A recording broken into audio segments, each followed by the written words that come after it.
All right. So for some of you, this is going to be a re-review. Um, those who've watched my videos or follow me um, have seen this unit before. This is the Autocool Guy HF-125. It's the high frequency 7 kilohertz pulse width modulation controller. Um, so in my prior review, I went over some things with this controller, a lot of the stuff that I like about it, and one flaw that I had found with it. And since then, I have contacted Daryl, and he actually saw my video prior to this and realized that there was a small issue with this controller, and he went ahead and he corrected it. I've taken them to him, and he has modified the units to accommodate the issue that they had. If you'd seen the previous video, it talked about how when you full on the controller wasn't actually full on, even when you'd fail safe the input right here. For those of you that haven't seen this controller before, I'll go over the basics of it real quick. Daryl's got some videos if you want to understand. Go to autocoolguy.com. He's got videos of his stuff, but I will explain quite briefly what this does, and it's actually very simple, although I understand it may seem simple to me and it might not be to others. So real basically what this does is if you have electric fans, it will vary the speed based on temperature. So that's the two sensor inputs right here. You have your battery, straight from the battery, your ignition signal, 12 volt, ground, chassis ground, your sensor wires, which the sensor comes with this, detects the outflow temperature. If this was the outflow, you would put the temperature sensor on the outflow port right there. He has a couple different options for that. You can check his website out and see his sensor options. 12 volt AC signal if you have air conditioning. This will set the air conditioning. When the air conditioning turns on, it'll turn the fans on. There's a little pot under here. You take the plug off and adjust it. That way you can give it a set speed when the air conditioning is on. And then your fail-safe input, which quite simply is ground. You ground this terminal right here, and it will run the fans at 100% full speed. Previously, when you would fail-safe it on, you still wouldn't get max speed. I was finding I was getting about 80% speed, and I had put a bypass relay in to go around it. Anyways, Daryl has fixed the unit, so that's not a problem anymore. So now, as I understand it, I believe this is what he has done with the unit. You'll still only get up to like 80% from the sensor temperature. That's going to be enough. I mean, that's going to be enough unless you really undersized your fans. But if you use the fail-safe input, which you should always have hooked up anyways, just in case you need to turn your fans on full. I have it hooked up to my fuel injection on both my vehicles, have fuel injection control this, but you can use a manual switch or a thermo switch. That will absolutely turn this thing on 100%. So the FETs inside, the transistors, will quite simply turn all the way on. So that's just the real basics of it. I'll explain real quickly about why the 7 kilohertz is important. Companies like Spall fans, if you're using Spall fans, you can't use the derail controller. You can't use a FlexLight controller. Go look at my previous videos about how slow the switching rate is on the FlexLight controllers. You have to use 7 kilohertz minimum. That's per Spall. That's per the application engineer at Spall, and I've talked to him. It's just the way that their motors are designed. The FlexLight controller, the FlexLight fans can handle a lower switching frequency, but I'll tell you right now, the performance of those fans isn't near what the Spall fans are. So in short, you must run, if you're going to use PWM, you must run one of these controllers. If you want to know what pulse width modulation is, go watch one of my earlier videos or any number of videos on YouTube. They explain pulse width modulation very well, I think, on certain videos out there. So the whole reason that you want to use one of these and you don't want to just use a relay, which everybody says just put a relay in, how many things can I tell you are wrong with that? It's really hard on your alternator, so you don't want to do that. Because every time that the inrush current for an electric fan motor is quite substantial. So it's hard on the alternator. It's hard on the relay that you're using. It's hard on the belt that's driving your alternator. Um, it's just all around not good. And on top of it, you get temperature fluctuations because you run your fans 100%, cools it way down. When it cools down enough, the thermo switch turns the fan off. When that happens, it heats back up again, right? You're cycling the temperature in your radiator, you're cycling the temperature in your head. All those things will lead to failed components eventually. This will maintain a constant temperature, a relatively constant temperature within 5 degrees, maybe even better. If you use, I will say, if you use the inline sensor that he provides or can provide, um, uh, the inline sensor that's actually in the coolant somewhere, maybe in the head or in the, he has an inline one that'll go, you can cut your radiator hose and insert it there.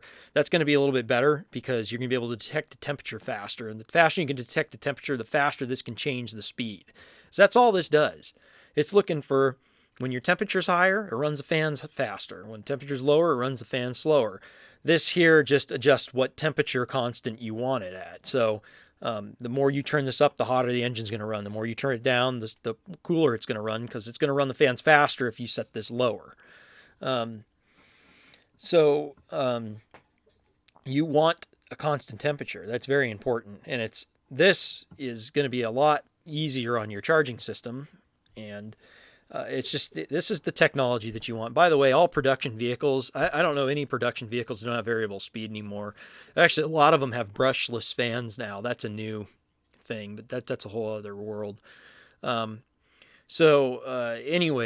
I am going to reinstall this. This is my unit. I actually have two of them. Got 2 units here.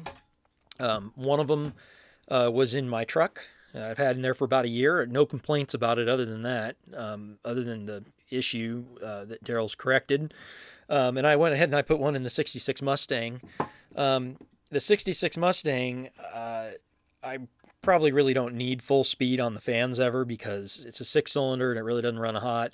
But maybe on a hot day I might need it. So I went ahead and I had him modify them both. And by the way, all the ones that he's shipping from now on will be the updated circuitry. So I'm going to go ahead and get these reinstalled, and I'm going to go ahead and show you guys how it works. I'll show you getting it adjusted, and I'll show you how it maintains a constant temperature. Really excellent controllers. You know, this is the only option. If you want variable speed that won't destroy your Spall fans, this is the only option. We'll go ahead and get these reinstalled. Okay, so we're going to go ahead and continue on with the review of the HF-125. I've got it reinstalled here, and I've also got some test leads hooked up, so it's easier if the car is not running to show you guys how this works. So to simulate the temperature, we've got the Decade box hooked up here. It's simply variable resistance box where I can simulate the resistance going down, which would be the temperature coming up, and show you what the fan speed does with simulated temperature. We get the scope here. Right now we are at maximum off time, so I have it jumped to think that the ignition is on right now. So there's a little blip on the screen right there, but it's basically 100% off right now. Also hooked up the DMM just so it's real easy for you to see what the voltage is doing. So we've got everything else hooked up here. I'm also going to show you what the fail-safe speed looks like. I'm going to show you what max temperature looks like through the sensor. So right now I've got real high resistance set up on it right now, so it thinks that the temperature is very cold. Right now I'm going to simulate, though. I'm going to simulate some temperature on it, mid-range temperature. So go ahead and turn the resistance down there, and you can see the fan is starting to move very slowly.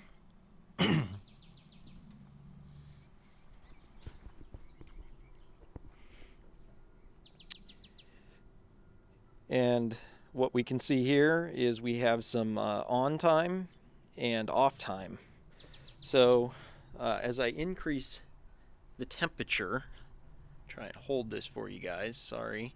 It's a little shaky, but it's going to have to do. So I increase the temperature, you're going to see that the on time is going to increase. This is on, this is off time. Because remember, it's ground based. So that's, if I didn't mention that before about these controllers, it controls the ground side of the fan. That's because of the FETs that are in it. These particular FETs work with the negative base. They're NPN. So you'll notice that it keeps continuing up. You'll notice we're at about 3 volts. Okay, I'm going to go ahead and raise the temperature again. Simulate raising the temperature.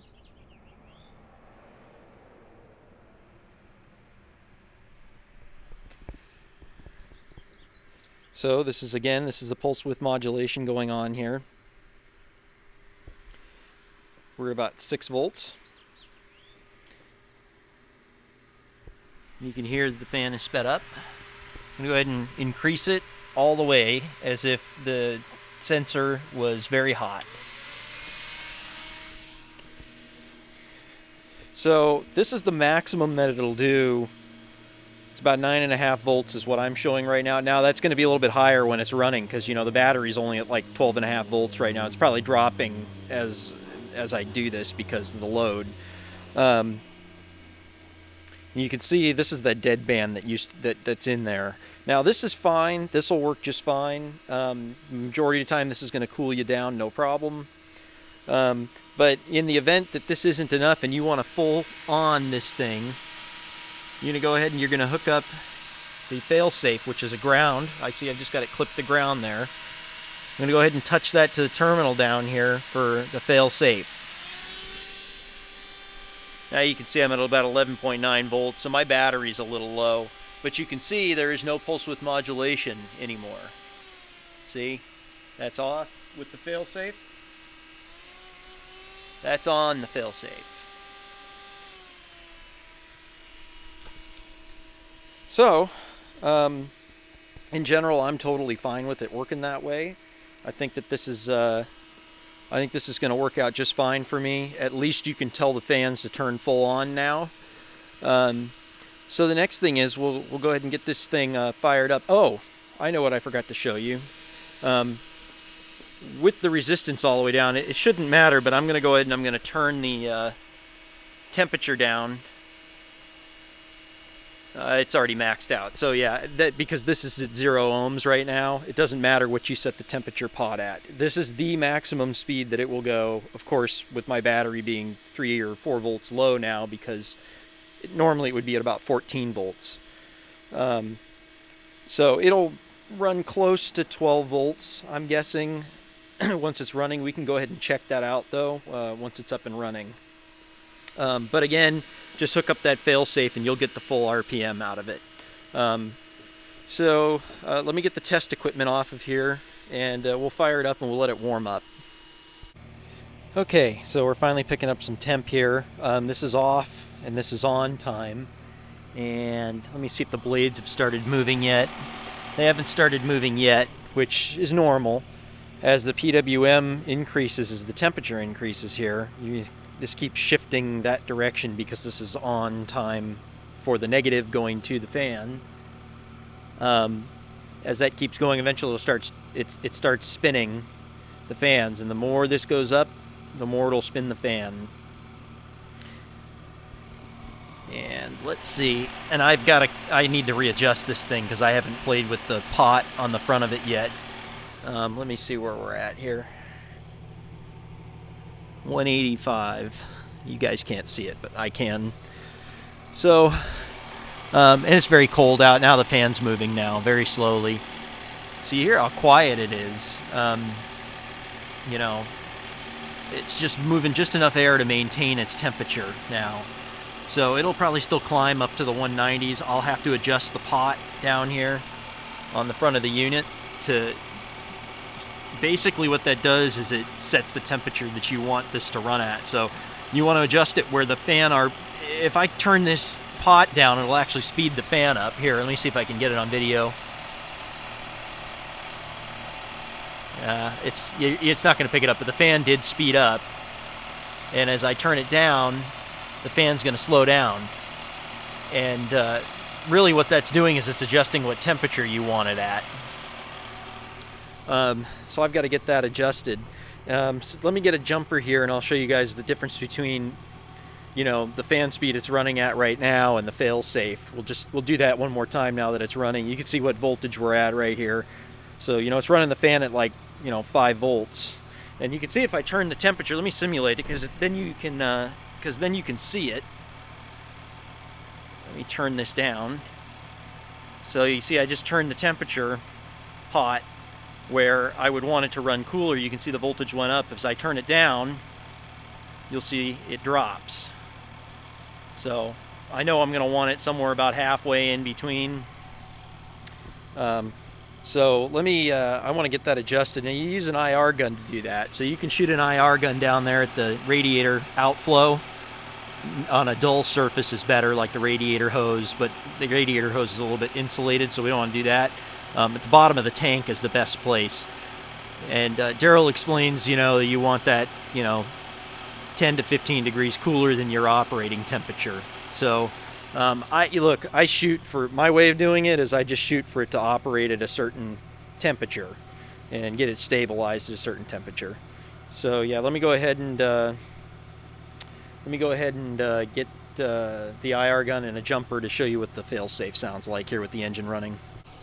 So it's very cool out here. I forgot to mention that. It's in the 50s, although the sun's shining. It's supposed to warm up and be in the 70s today, but it's still early.